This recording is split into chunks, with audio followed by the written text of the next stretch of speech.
నీకు ఈ అప్రూవల్ కావాలి కదా? అయితే నువ్వు కాదు, నీ భర్త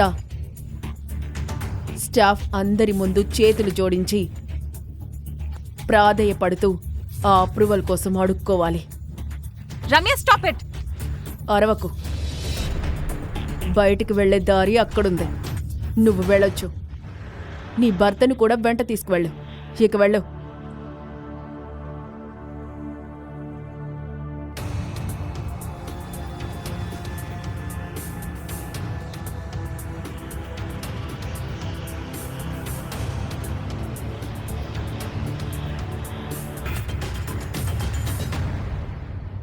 నిజంగానే ఇతను నిన్ను చాలా ప్రేమిస్తున్నాడు. నీకోసం ఏదైనా చేయగలడు. అసలు నీకెక్కడ దొరికాడు? ఏదేమైనా కంగ్రాచ్యులేషన్స్, నీకు అప్రూవల్ వచ్చింది. అరే, అలా ఎలా ఇస్తారు? నేను నీ భర్తకు డబ్బిచ్చాను. ఆ డబ్బు నీకు తిరిగి వచ్చేస్తుంది. నాకైతే నా పగ తీర్చుకోవడమే ముఖ్యం. ఈ ప్రశ్నలకు సమాధానాలు తెలుసుకోవాలంటే నెక్స్ట్ ఎపిసోడ్ వినాల్సిందే. క్రింద ఇచ్చిన లింక్ ని క్లిక్ చేసి పాకెట్ ఎఫ్ఎం యాప్ ని ఇన్స్టాల్ చేసుకోండి. Stay tune to pocket FM.